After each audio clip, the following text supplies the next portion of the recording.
Here's the news of the day. Kuhn Aviation has ordered a third Airbus ACH145 helicopter, including the first North American Mercedes-Benz Style Edition, to expand its fleet and enhance luxury aviation services. Joby Aviation is hosting global regulators in California to align certification efforts for its electric air taxi, advancing international approval for zero-emission aircraft.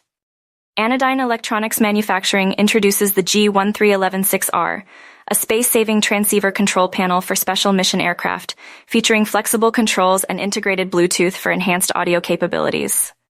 Lilium and GE Aerospace are partnering to develop a fleet-wide safety and flight data monitoring system for eVTOL operations, enhancing safety standards and supporting scalable adoption. Plana has signed an agreement with MI Air to develop pilot training protocols for its hybrid-powered eVTOL aircraft, aiming for certification and commercial use by 2030. PTT Global Chemical plans to produce sustainable aviation fuel from used cooking oil, aiming for 500,000 liters per month starting next year to support carbon reduction efforts.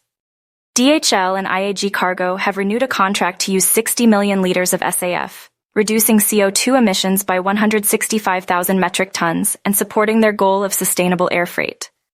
Jet Aviation is expanding its SAF offerings to 5 more U.S. locations, increasing sustainability efforts across its FBO network starting January 2025.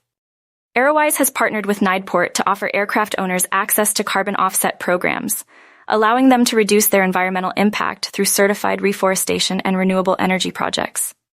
Aerocardal navigates Chile's diverse geography by diversifying into cargo, medevac, and executive flights, recently adding the L410NG to its fleet for versatile operations.